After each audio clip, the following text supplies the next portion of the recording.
What's up, everybody? Welcome back to the channel.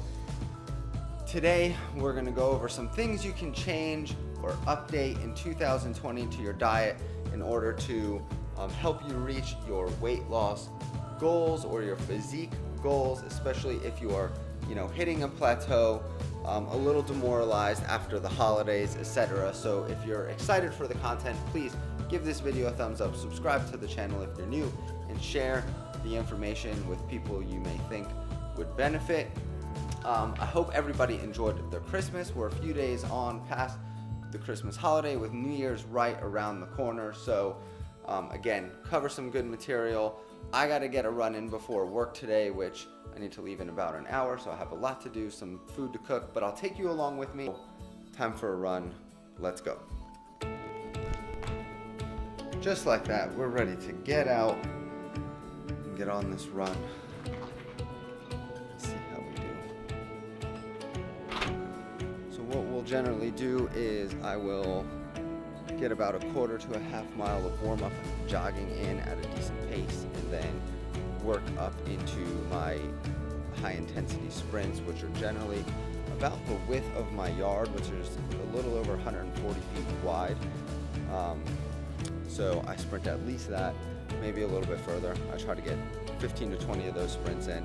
Won't keep you around for all of that, but that's the routine this morning. That's my high-intensity interval training. Make that tip number one if you want to start out 2020.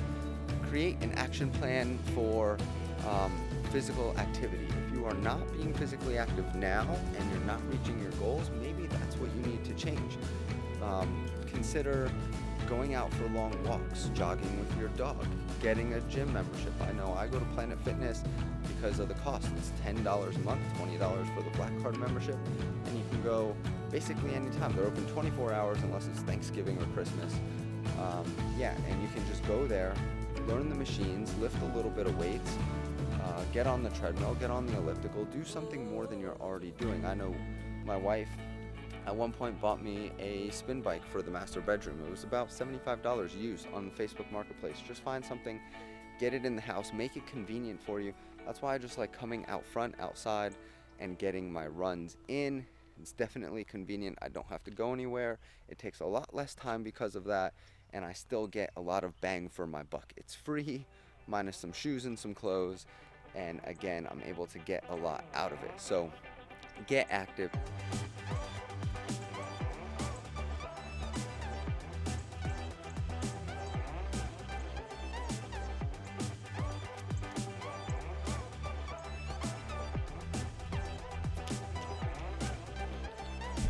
Whew.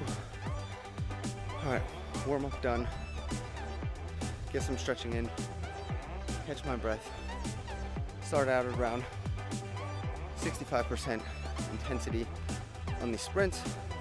A few of those in, slowly, incrementally working up towards 100% of output. And yeah, that'll be the routine. We'll see how it goes. Let's go.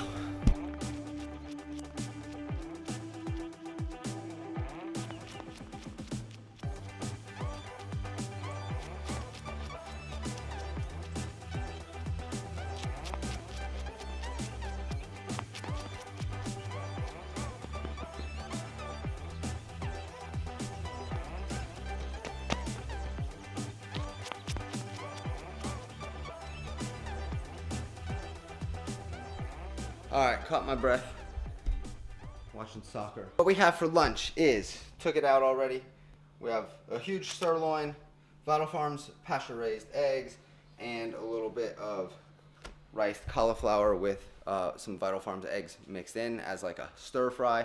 That's gonna be my lunch.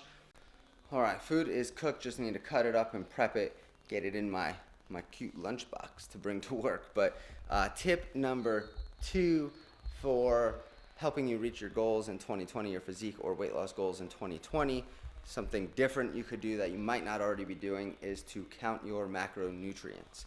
Now, why is that important?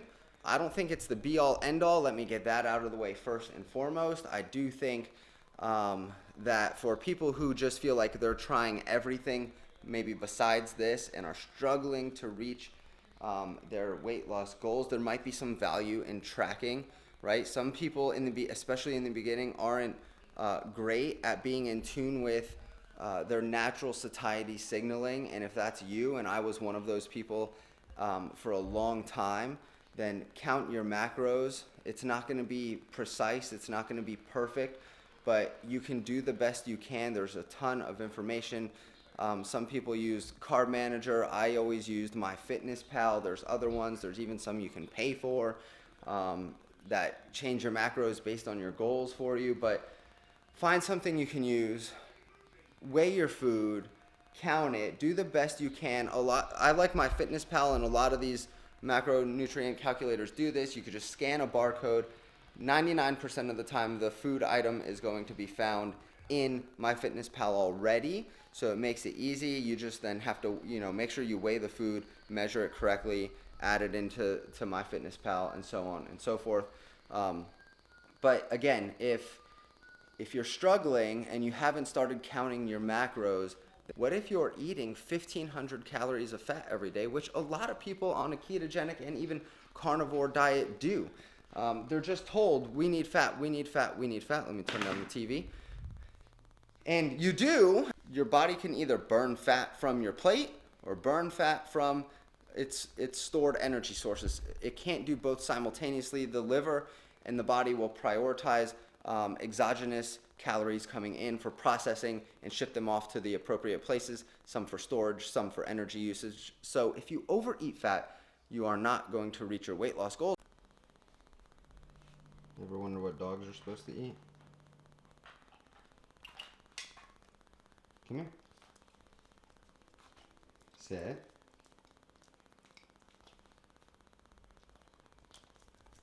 Good girl.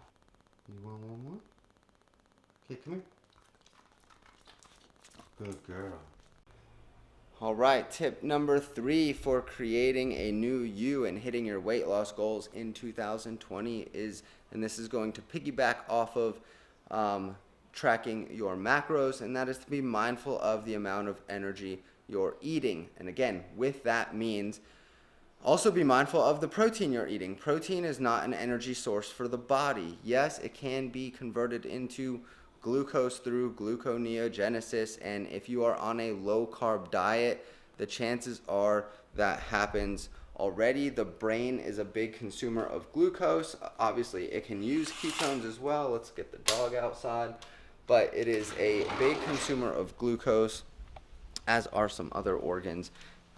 They require it. So again, if you're not eating dietary glucose, your body will convert yes, protein, but other things as well. A primary driver of gluconeogenesis is the creation of glucose from lactate, from lactic acid buildup. So when you're exercising, when you're working out, when you're moving around, moving skeletal muscle, there's some buildup of lactic acid. Your body can use that, and generally will use that, maybe even primarily, to create glucose. When it comes to protein, glutamine and alanine are the big ones used for gluconeogenesis, the big amino acids used for gluconeogenesis, and the body can make its own alanine. So it's not necessarily using the protein from dietary sources for gluconeogenesis, it's using what it already has created endogenously in order to produce the glucose that the brain and other organs require, as well as keeping muscle glycogen at a fairly full level. So just keep that thing in mind, keep those things in mind. Don't be afraid of protein. It's not going to turn into cake in your bloodstream. I hope that dispels some of the myths and the fears. If you're upping your protein intake, then you leave less room for dietary energy coming in. Again, then giving your body more of a chance to use the fat it has stored as energy. So be mindful of your protein intake moving into 2020. All right, got to get moving now, but tip number 4 for becoming a new you and reaching your weight loss and physique goals in 2020 is to stop fasting so much. I know fasting provides an opportunity for people to, especially in the ketogenic, low-carb carnivore world, to burn body fat during the times of fasting. However, what I've found and what I've seen is that consistently time restricted feeding or intermittent fasting may lead to a slowdown in the metabolism. Like for me personally, I had gotten very recently and still am fighting through it now to a point where my hands and my feet were constantly cold. And I think it's because my metabolism is slowing down and there's not maybe enough blood flow or nutrients going to my hands and feet consistently because of, my consistent time restricted feeding. So my body's going to think that I am in a starvation mode consistently day after day. You're definitely going to find it's easier to store body fat and water weight and harder to burn through those things, harder to stay energized. You're supposed to be intermittently fasting, not consistently time restricted feeding. So and you should be fasting intermittently. So 2 days a week, fast for 18 to 20 hours, or once a week, fast for 24 hours. But don't fast 18 to 20 hours daily for a couple of years like I've been doing. All right, everybody, work day is done. Heading out. Beautiful evening here in the North Tampa Bay area. Beautiful office to leave as well. So we're gonna head home and then dive into the last 2 tips to hit your weight loss goals moving into 2020. Let's go.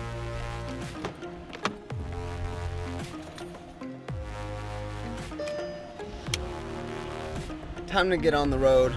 I'll see you when I get home.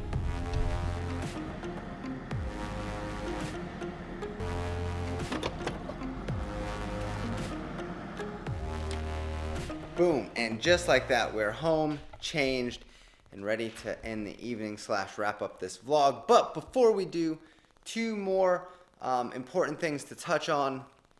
And tip number 5 is to eat whole single ingredient foods. If you're struggling with your weight loss and on a ketogenic low carb carnivore diet and intermittent fasting, and you find yourself stalled out, it's probably, again, this tying into the macronutrient content of the diet, maybe changing up the macros you're eating. It's probably because you're eating too much added fat through way of processed foods that are made in keto form. Fat bombs, things with almond flour, like almond flour pizza, coconut flour pizza, baked goods. We're just recreating the junk food that got us in trouble in the first place in keto form, and it ends up being a combination of still somewhat glycemic carbohydrates as well as a processed food, so things like ground up almond flour still going to impact the bloodstream and blood glucose response a lot quicker than just eating almonds would, as well as, processed oil fats that go into some of these things, or butters that make the absorption of them a lot easier. And tip number 6 is consistency, and it's something I'm going to work on moving into 2020. And what I mean by consistency is the ability to set goals and stick to them when people aren't looking. I really want to see if I can get under 10% body fat moving into the new year from January on until summertime. And to do that, I know I'm gonna have to stay consistent when nobody is looking. So that is my goal for 2020. So stay consistent, put in the work when nobody's looking, and you'll only have yourself to thank later. And with that, I hope you found something valuable in this vlog. Again, if you haven't already, give the video a thumbs up and subscribe to the channel if you're new. Let me know what your goals are for 2020 when it comes to physique, health, fitness, and how I might be able to help you reach those goals moving into the new year. If you have any questions, again, please leave them all in the comments below. So thank you for watching, and I will see you all in the next vlog. Peace.